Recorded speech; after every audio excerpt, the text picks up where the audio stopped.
students, this is your Chauhan ma'am. Today our topic is uses of present indefinite tense. Present indefinite tense क्या होता है, इसकी क्या पहचान है, क्या हेल्पिंग वर्ब है और इसके सेंटेंसेस कैसे बनाए जाते हैं, मैं ये सब आपको पिछली वीडियो में बता चुकी हूँ। आज मैं आपको बताऊंगी uses of present indefinite tense कि प्रेजेंट इंडेफिनिट टेंस का यूज हम कहाँ कहाँ और कैसे करते हैं। तो देखिए, नंबर 1 है आपका यूनिवर्सल ट्रूथ। यूनिवर्सल ट्रूथ यानी सदैव सत्य रहने वाली बातों को प्रकट करने के लिए हम प्रेजेंट इंडेफिनिट टेंस का यूज करते हैं। जैसे आपका है the sun rises in the east, सूर्य पूरब में निकलता है। तो देखिए, ये एक यूनिवर्सल ट्रूथ है कि सूर्य पूरब में निकलता है और हमेशा ही पूरब से निकलता है। और हम कहते हैं कि द अर्थ इज राउंड, पृथ्वी गोल है। तो ये भी एक आपका यूनिवर्सल ट्रूथ में आता है। जितने भी यूनिवर्सल ट्रूथ होते हैं उनके साथ हम प्रेजेंट इंडेफिनिट टेंस का यूज करते हैं। दूसरा आपका हैबिचुअल फंक्शन, यानी किसी की आदत का वर्णन करने के लिए भी हम प्रेजेंट इंडेफिनिट टेंस का यूज करते हैं। जैसे आपका है she goes for a walk daily. She goes for a walk daily, वह रोजाना घूमने के लिए जाती है। तो देखिए, यहाँ पर जो घूमना है, वॉक है, वो उसकी हैबिट बन गई है। तो जो हैबिचुअल फंक्शन होते हैं, किसी की आदत का यदि आपको वर्णन करना है तो वहां भी हम गोज यानी प्रेजेंट इंडेफिनिट टेंस का ही प्रयोग करते हैं। थर्ड है आपका शो फॉर रिपीटेड वर्ब, यानी बार बार दोहराई जाने वाली क्रिया को वर्णन करने के लिए, दर्शाने के लिए। जैसे we go to school daily, हम रोजाना स्कूल जाते हैं। तो देखिए, जो स्कूल जाना है वो क्या है, रिपीटेड वर्ब है, यानी स्कूल जाना, रोजाना स्कूल जाता है, एक बात को बार बार दोहराया जाता है।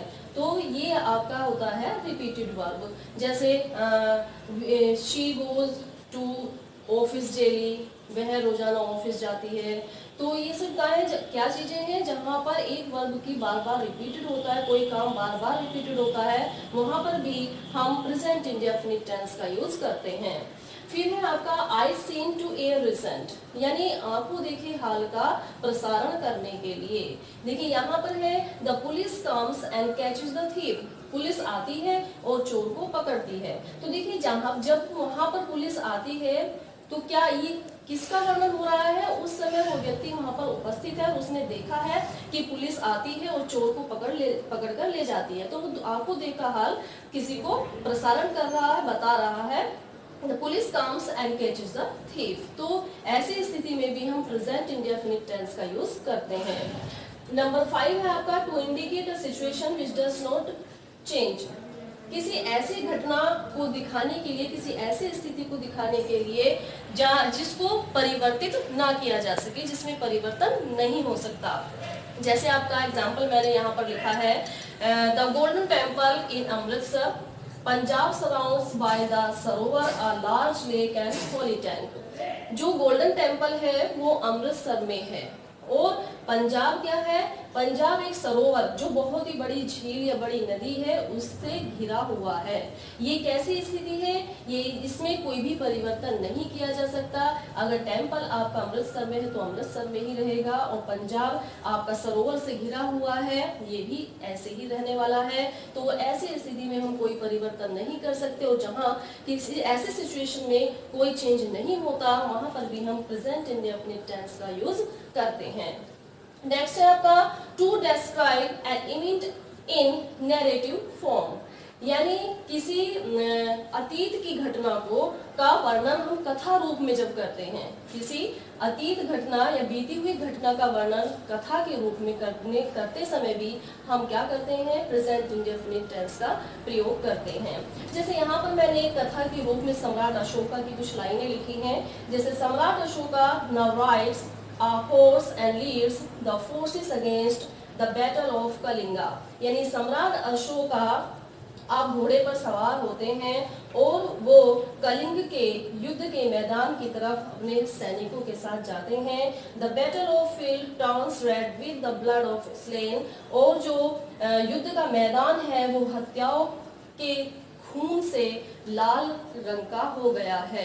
तो ये जो कथा है यहाँ पर, ये जो स्टोरी है, ये अतीत में घटी हुई स्टोरी है, ये पहले हुआ था। तो हम जब किसी बीती हुई घटना के बारे में कथा के रूप में उसका वर्णन करते हैं तो वहां भी हम प्रेजेंट इंडेफिनिट टेंस का यूज करते हैं।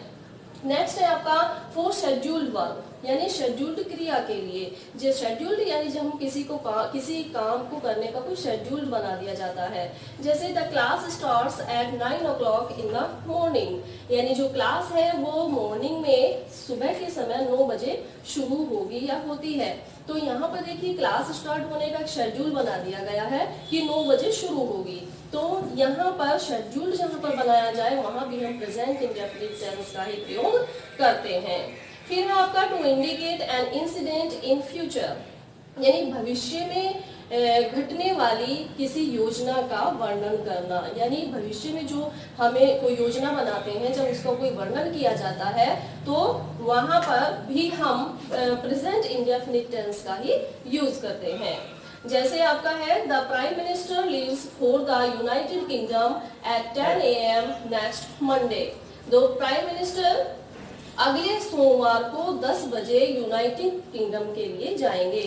तो यहाँ पर देखिए प्राइम मिनिस्टर अपने भविष्य के लिए, फ्यूचर के लिए योजना बना रहे हैं, या योजना बनी है कि प्राइम मिनिस्टर अगले मंडे 10 बजे यूनाइटेड किंगडम जाएंगे। तो भविष्य में होने वाली जो योजना होती है उसमें भी हम क्या करते हैं, प्रेजेंट इंडेफिनिट टेंस का ही प्रयोग करते हैं।